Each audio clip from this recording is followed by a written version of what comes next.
la plus grosse conséquence, à mon avis, sur Air France, de cette loi de travail, c'est surtout la remise en cause des CHSCT. Mais les salariés ne s'en rendent pas compte. À quoi sert le CHSCT, même si on l'explique, même si on peut amener... Il y a un décalage entre ce que les syndicalistes peuvent faire et ce que les salariés, finalement, voir en sorte, et leur quotidien, tout simplement, c'est... eux, ils pensent tout simplement à se dire, tant que j'ai du boulot, on est un marché de travail qui est encore sclérosé, et voilà, je préfère subir, malheureusement.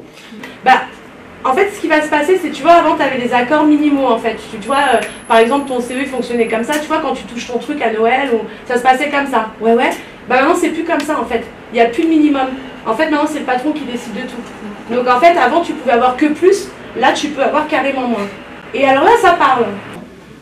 Bon, par rapport aux ordonnances, donc la première attaque ordonnance, ça va être la convention de branche. Parce qu'avec les métallos et nous, on a des plus grosses conventions, collectives protégeantes. Ça va attaquer dans les négociations collectives de boîtes. Dans les prochaines négos qu'il va y avoir dans les périmètres sociaux, ils vont tenter de casser ce que la branche a prévu. Donc l'ancienneté pour des zones de maîtrise, les primes vacances, etc. Tout ce qui est congé jeûner, quoi. Les journées enfants malades et tout ça. Ça on n'a pas. Les décès qu'on dit voilà, tout ce que la branche a prévu de plus que du travail, ça va redescendre. Mais ça va redescendre à l'échelle de la négociation de la boîte. Mais pareil que nous, c'est sur ce qu'il y a en parallèle qui sort en plus. C'est que quand il veut qu'il y ait 70 000 postes en moins, et que ça correspond à un retraité sur 4 qui n'est pas remplacé sur certains postes. Donc là, on ajoute tous les contrats aidés. Il y a des communes qui commencent à dire qu'elles vont supprimer la cantine, qu'elles vont supprimer les accueils périscolaires, tout ce qui n'est pas obligatoire pour elles pour fonctionner. Au travail, il y a des choses qui vont se mettre en place très rapidement dans une entreprise comme la nôtre. J'ai eu l'occasion d'en discuter avec les camarades dans l'encadrement. Contrat de projet, qu'est-ce que c'est?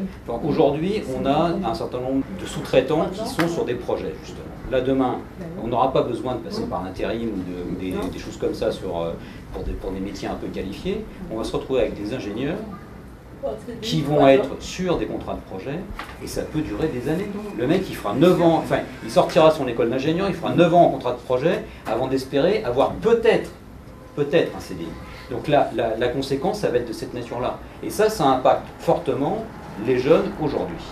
Sans oublier les étudiants, dernière chose, parce que les étudiants, ce qu'on oublie dans la loi El Khomri, dans le code, c'est qu'on ne parle pas de la grille de salaire qui n'y aura plus lieu. C'est-à-dire qu'ils ont fait des études, ils ont pris des prêts étudiants, ils sont surendettés, ils ne vont pas avoir le salaire qu'il faut pour payer. C'est que vous ne voyez pas qu'il y a la bulle immobilière qui est planifiée par l'État. Pourquoi Macron, là, il est en train de dire on va protéger les capitaux placés et on va taxer l'immobilier. D'accord? Parce que l'immobilier concerne beaucoup par rapport au peuple, les capitaux placés, peu de monde, mais en grande masse. Qu'est-ce qui va se passer avec la case du Code du travail? Donc on a le travail détaché, donc je pense à Air France, parce que beaucoup de CGTistes d'Air France avaient fait grève aussi contre l'arrêt, ils embauchaient que des intérimaires.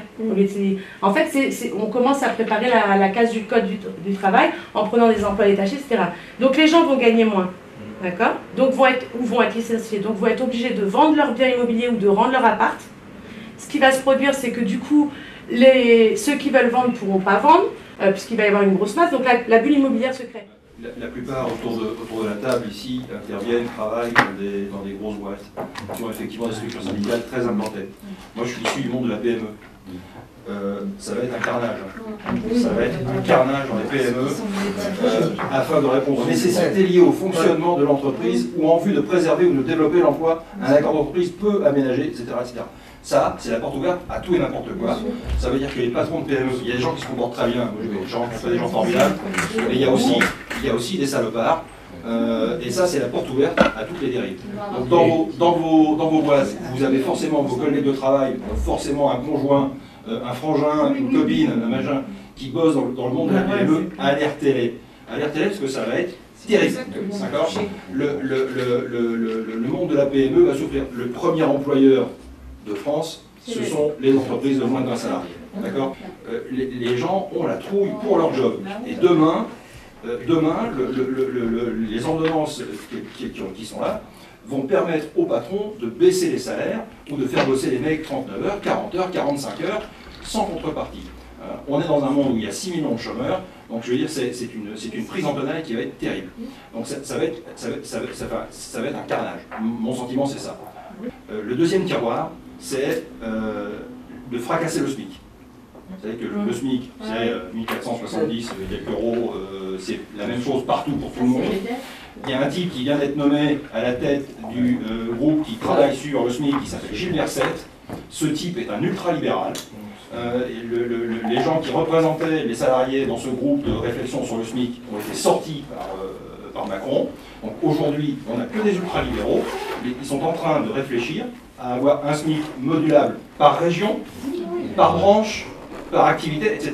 Je voulais juste dire ça parce que, voilà, ne croyez pas, prenez conscience, ayez conscience et faites passer le mot que dans les PME, dans les petites boîtes, et on est tous, pas, je veux dire, il n'y en a pas un autour de la table ici qui ne connaît pas quelqu'un qui bosse dans une boîte de moins de 50 salariés. De toute façon, notre travail, ça va être le carnage.